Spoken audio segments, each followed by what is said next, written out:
Buenos días. Buenos días, Pedrito. Me he quedado pensando en lo de México. Estoy preocupado porque hace años que yo vengo denunciando el tema del narcotráfico. Y Dios quiera que no estos descuidos, fíjate a qué niveles se llega y a qué situación estamos en el control del poder oculto de las grandes mafias de todas las instituciones casi del país. Y ya deja mucho que desear, ¿no? Porque pareciera que tenemos un teatro aquí que cada cual cumple su misión y desde el inicio, en lo de Odebrecht, que estuve en contra, pero después, naturalmente, si se trata de luchar contra la impunidad, digo, ya eso se verá después, el empeño, lo que sea. Hay que ayudar a estos muchachos, a los fiscales, para que, caramba, nos den grandes satisfacciones.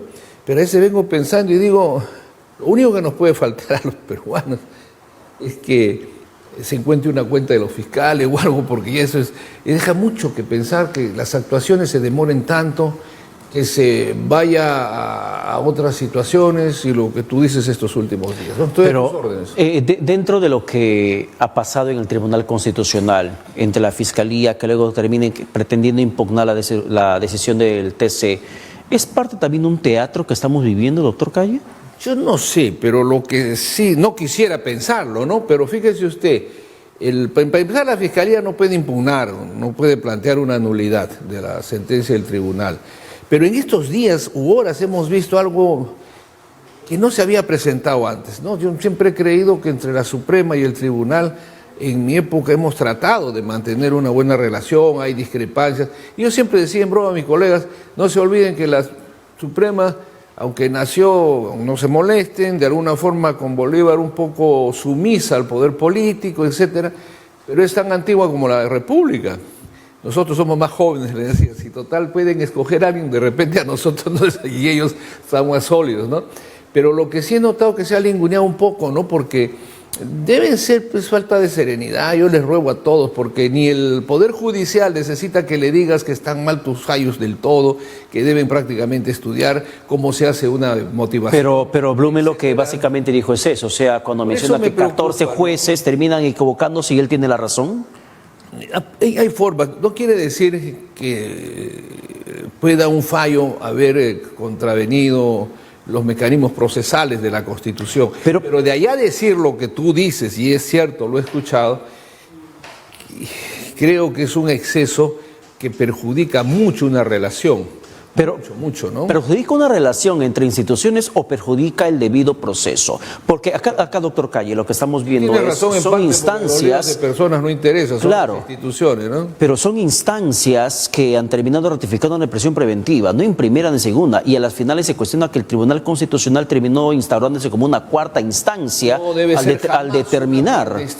Pero eso es lo que pareciera ser que ha funcionado. Lo que sucede, y ahí viene la discrepancia, ¿no? Cualquier persona que lega en la materia diría que ha estudiado algo, dirán pues hay 3 firmas, no hay sentencia, ¿no? Porque las sentencias se hacen con 4 firmas. Pero cuando hay sentencia en el extremo de la libertad de la persona, porque justamente cuando uno lee y la relatoría informa, dices 3 votos así, un voto en minoría, un voto en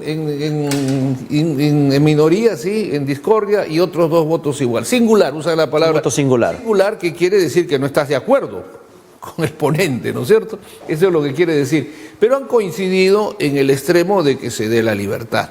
Lo que aquí, y desde la sentencia del presidente Humala y la señora Humala, no discutí el fallo del fondo, sino discutí, y creo que hasta el peruano tuvo la gentileza de editar 3 páginas o 2 con relación a un análisis, y discutí el hecho de que podría generarnos varios precedentes negativos, ¿no? Porque se ingresó a la tentación de ser juez ordinario. El tribunal no es legislador positivo, es un legislador negativo, eso en cuanto a ante la voluntad de querer crear normas, y eso no es facultad. Y el tribunal controla el cumplimiento de la Constitución y de los derechos fundamentales procesales, pero nosotros no calificamos.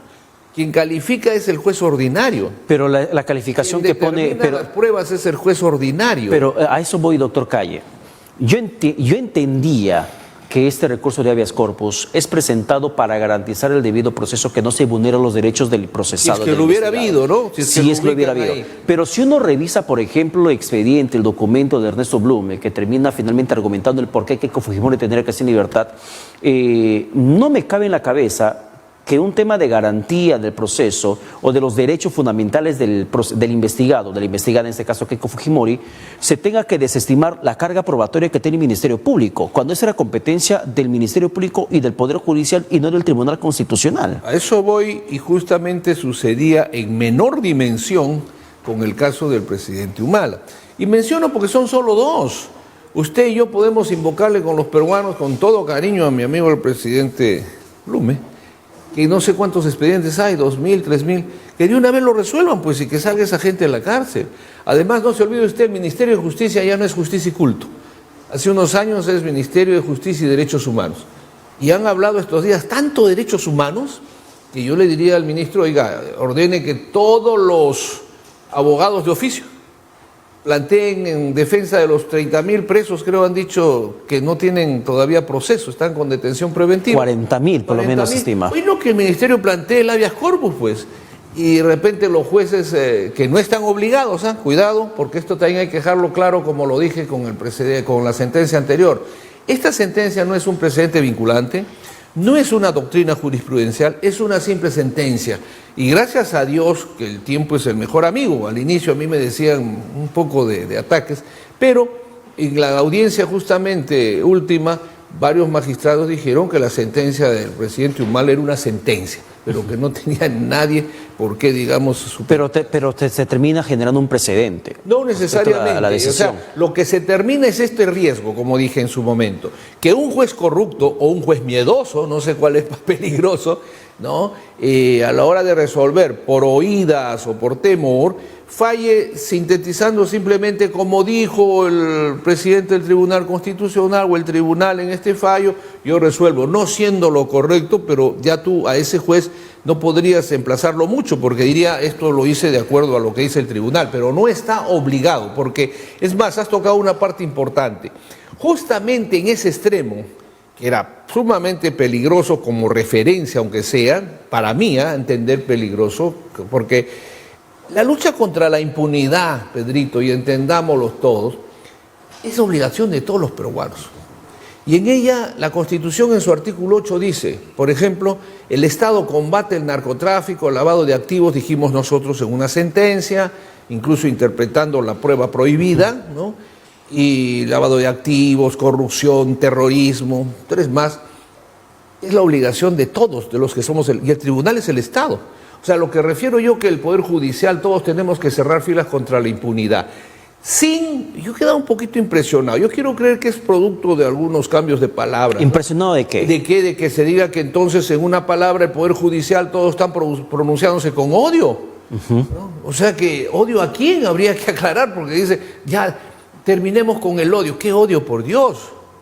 Oiga, luchar contra la corrupción es una obligación imperativa. El odio que tendría, ni siquiera odio, el desprecio que tiene que existir en nuestro país, y ojalá se tipifique que la corrupción es un delito de traición a la patria. Y quienes jueces avalan ello estarían involucrados en eso, ¿no? O aquellos que están dentro del Tribunal Constitucional también. Yo lo que digo en general, mire, el tribunal en principio no han avalado esa parte de dejar de lado, porque yo sé a qué se refiere. Todas las pruebas actuadas en la justicia ordinaria las estaban ninguneando, ¿no? De alguna forma, pero ahí solamente se han quedado 3 votos. Ya, pero pero la intención está, ¿no? Claro. Hay una, no es vinculante, pero sin duda alguna que en el tema de Humala Heredia terminó generándose un precedente. No terminó un precedente, allá los jueces que lo acojan así. Pero terminó, por ejemplo, señalando la excarcelación de la expareja presidencial, que entre otras cosas, la vulneración del debido proceso... Creo que una sentencia de narcotráfico también, en sí, pero a lo que voy, doctor Calle, es cuando menciona, el mismo ponente ha sido justamente Ernesto Blume, cuando menciona, por ejemplo, que no se le puede someter a prisión preventiva a dos procesados investigados cuando no hay mayor prueba en contra de ellos. Habría que ver la gravedad, la carga probatoria sobre ellos para que pueda determinarse la prisión preventiva. Y uno se comienza a retroceder cuando ve lo que pasa con Keiko Fujimori. Si hay testigos protegidos que aseveran, si hay colaboradores eficaces, si hay delaciones de por medio de Jorge Barata, personas, confesiones de empresarios que dicen que han financiado campaña política, hay confesiones de falsos aportantes que se ha demostrado que no tienen capacidad económica para que pongan 20.000, 16.000 soles. En Tarapoto, una señora que vende coco en la vía pública aporta 16.000 soles a la campaña de Fuerza Popular, de Fuerza 2011. Entonces, si hay todo eso, ¿cómo puede decir Ernesto Blume en su argumento que son especulaciones y que por lo tanto no tiene que estar a las rejas? Bueno, así lo habrá visto, ¿no? Es tan generoso en ciertos sentidos, porque fíjese usted, por eso insisto, que ya se suelte a todos, pues, ¿no? Si ese es el criterio, por una razón, pero no a los de corrupción, porque estamos hablando de muchos casos de gente humilde que está con detenciones preventivas por razones de la mecánica y el volumen también, ¿no? Entonces, tal cosa, y otros salen con una facilidad. Pero sí, mire, ahora acá lo que me preocupa, no tenemos ya un órgano contralor. Alguien decía en tiempos remotos que cuando el Parlamento, que no está, pero cuando estuvo tampoco funcionó como debería ser el fiscalizador, el contralor político, no funciona, correspondería a la prensa. Pero la prensa, si tampoco está, dice que del pueblo. Yo insisto, el pueblo puede ingresar en ira, y le puedo decir por qué. Usted ha dado su crítica natural, pero ¿y dónde están los fiscales? Porque, fíjese, cuando hubo la sentencia y ya estoy pensando, yo que quiero... Ya, a ver, y quiero entenderlo, doctor Calle. Damos la vuelta a la página respecto a lo que decidió el Tribunal Constitucional. Claro. Okay. Nos guste o no nos guste, decidió la liberación de Keiko Fujimori. No digo que no me guste, no digo que me guste. No nos guste, pero si es con presunción de delito, nadie tiene la culpa que el pueblo lo mate a pedradas, decían los romanos. Ya, pero en estos momentos, dando vuelta a la página a la decisión del Tribunal Constitucional y vayamos a la función fiscal. Sí, claro. Dentro de eso, por ejemplo, tras la decisión del tribunal de liberar a Keiko Fujimori, ¿qué pudo haber hecho el Ministerio Público? De inmediato, como lo debió hacer con el presidente Humala, con los Graña, con el gobernador ese que se fugó, ¿no? Es decir, con todos, si están convencidos, eso es lo que me preocupa, si tú eres fiscal y estás convencido, que no dudo porque los escucho, que están llenos de las pruebas y los indicios razonables, porque ahí también va lo que tú dices. En la sentencia pareciera ser que ya están exigiendo una condena, ¿no? O sea, que hubiese acabado el juicio oral. No, pues, estamos hablando de procesos de investigación. Entonces, si ellos están convencidos de eso, ¿por qué no hacen la pelea, no? ¿A qué me refiero? Terminó la sentencia del presidente Humala, ahí abajo decían la sentencia, incluso sin perjuicio de que la Fiscalía pueda plantear nuevas medidas cautelares. ¿Por qué no las planteó? El caso Graña, el caso del gobernador, sigo acá y llegamos a donde tú quieres. En este caso, hasta más fácil, ¿no? Porque no hay posibilidad de ni bis in idem. ¿Qué quiere decir? Que a nadie se le puede investigar y juzgar, dícese, por los mismos hechos dos veces. Pero aquí hay, creo que, no sé, una situación del señor Yoshiyama, millones hay aquí a cada rato por todo lado, y otras cosas más. A lo que me refiero en general, no hablo del caso actual, pero si tú me preguntas por etapas, el Ministerio Público ha podido presentar nuevamente la detención el día jueves, el día que se enteró. No tiene por qué estar haciendo que voy a pedir una nulidad, nada, simplemente pide la detención con hechos nuevos y no tengo la menor duda que un juez probablemente la hubiera dado. Donde tengo la duda es que arriba de repente la revoque, ¿no? Pero, o llegue nuevamente al tribunal.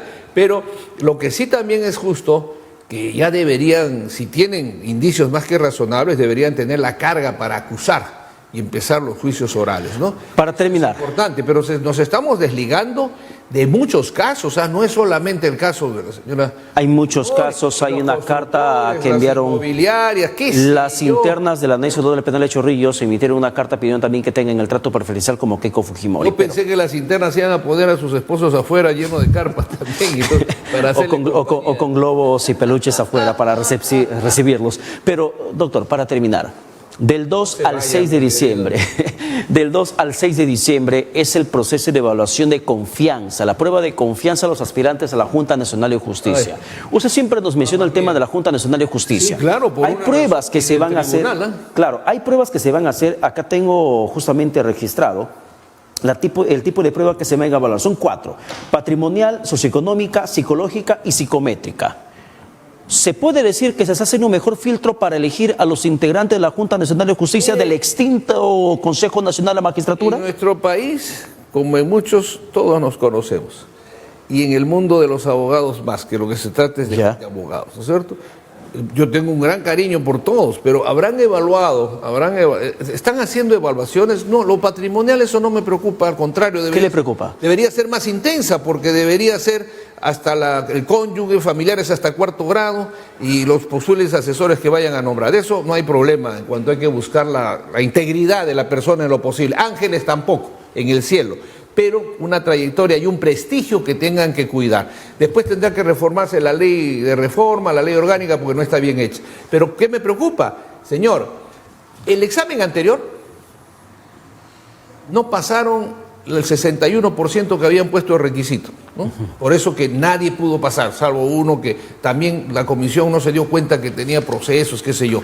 Imagínense, con ese aparato que tienen no se dan cuenta, ¿no? Póngase usted a pensar. Ahora dicen que fueron más generosos con un examen mucho más sencillo, qué sé yo, tan sencillo que si usted ve la relación no han pasado el 30%.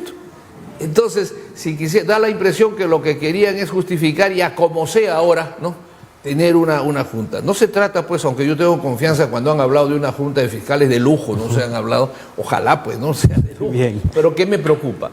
Fíjese usted, Pedro, y que sepa la ciudadanía. Brevemente, por favor. Brevemente. Ellos van a destituir y nombrar a todos los jueces que van a empezar los procesos contra los supuestos corruptos en el país.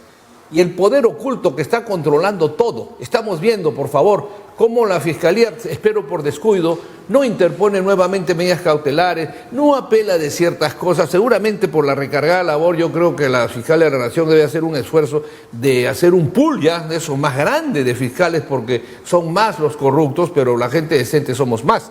Entonces creo que tenemos que poner todo el esfuerzo para que esto no se concrete y que no tomen las referencias que usted ha mencionado, felizmente más débiles, porque si no sería terrible, ¿no? Y todo, felizmente, ninguna de las pruebas han quedado anuladas en este caso, ninguna. Bien, doctor Fernando Calle, muchas gracias por su presencia. Yo le agradezco a usted, mi querido Pedro. Ojalá gracias por su presencia. Podamos volver a estar juntos ya sin problemas mayores, sino con alegría. Y si no, nos vemos una feliz Navidad, ¿no? Aunque falta bastante, creo que nos vamos a traer de todas maneras. Bien, muchísimas gracias por su presencia. Siempre es un gusto conversar con usted.